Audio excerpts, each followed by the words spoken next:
Hi friends, welcome to Shanti home maker. తెలుగింటి అచ్చమైన వంట పచ్చి పులుసు అట్టెసరన్నం లేదా ముద్దపప్పు పచ్చి పులుసు. ఈ రెసిపీ చాలా టేస్టీగా మన సాంప్రదాయ వంటలు ఒకటి. ఎలా చేయాలో చూసేద్దామా?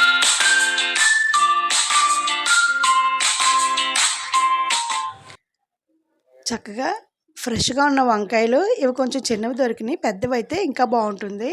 2 వంకాయలకి ఒక 8 పచ్చిమిరపకాయలు తీసుకొని నిప్పుల మీద కాల్చుకుంటే చాలా బాగుంటుంది.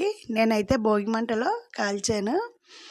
ఇలా చక్కగా కాల్చుకొని ఇందులోకి ఉల్లిపాయలు సన్నగా పొడవుగా చీల్చుకోవాలి. ఇలా చీల్చుకొని 4 వంకాయలు అయితే తీసుకున్నాను నేను. ఈ 4 వంకాయలకి 100 గ్రాములు ఉండేలాగా చింతపండు నానబెట్టుకోవాలి. అలాగే పచ్చిమిరపకాయలు కూడా చక్కగా కాల్చుకొని, పచ్చిమిరపకాయలు వంకాయలు కూడా పైన ఉన్న స్కిన్ మొత్తం తీసేసుకోవాలి, లేదంటే పొరలు పొరలుగా ఉంటుంది. ఈ స్కిన్ మొత్తం పచ్చిమిరపకాయలకి వంకాయలకి తీసేసుకోవాలి. ఇవి నిప్పుల మీద కాల్చడం వల్ల చక్కగా మెత్తగా స్మాష్ అయినాయి. స్టవ్ మీద వంటకి నిప్పుల మీద వంటకి చాలా తేడా ఉంటుంది. నిప్పుల మీద చేసుకున్న పచ్చడి చాలా రుచిగా ఉంటుంది.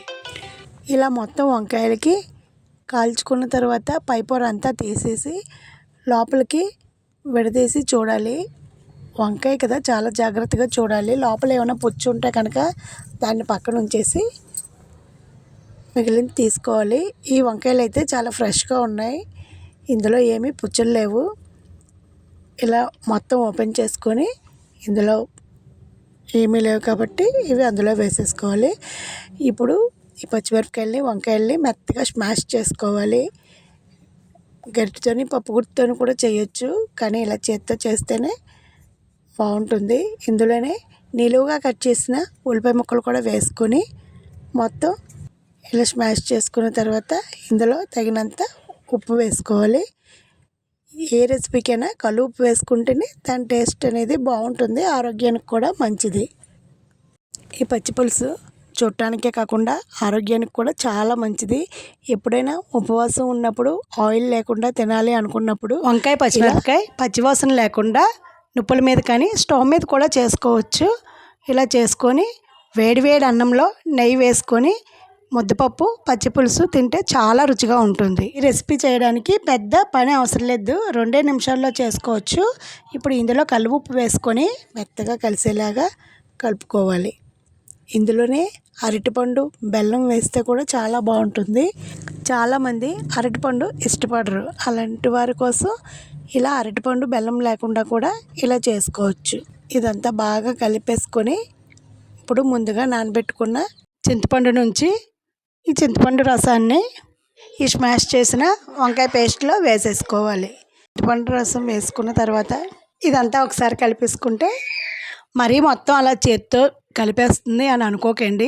కొన్ని వంటలు ఇలా చేత్తో కలుపుకుంటేనే దాని రుచి అనేది బాగుంటుంది. పచ్చి పులుసు రెడీ. తెలుగింటి అచ్చమైన ఆంధ్ర వంట పచ్చి పులుసు రెడీ అయిన తర్వాత సన్నగా తరుక్కున్న కొంచెం కొత్తిమీర వేసుకొని సర్వ్ చేసుకోవాలి. చాలామంది ఇది పలచగా తింటారు, కానీ చిక్కగా తింటే వంకాయ పచ్చడిలా ఉంటుంది. నేనైతే ఇలా చిక్కగా గుజ్జులా చేశాను.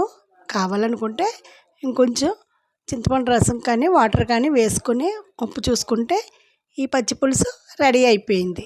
ఈ పచ్చి పులుసు రుచిగానే కాకుండా ఆరోగ్యానికి కూడా చాలా మంచిది. చాలా ఈజీగా అయిపోయే రెసిపీ ఈ పచ్చి పులుసు. ఎప్పుడో పాతకాలం మన పెద్దలు వండిన వంటలు ఆరోగ్యానికి రుచికి అన్నిటికి సరిపోయేటట్లు చూసి వండేవారు. ఈ కాలంలో మనం కూడా అప్పుడప్పుడు వండుకొని మన పిల్లలకు కూడా అలవాటు చేద్దాం. అప్పుడే వాళ్ళకు కూడా రుచికి రుచి, ఆరోగ్యానికి ఆరోగ్యం. చివరిగా చిన్న సలహా, నచ్చితే ఒక లైక్ ఇవ్వండి.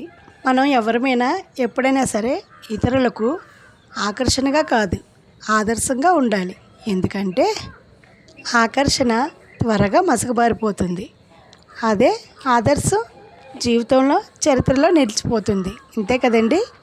ఈ వీడియోని ఎక్కడ స్కిప్ చేయకుండా చూసినందుకు చాలా థ్యాంక్స్.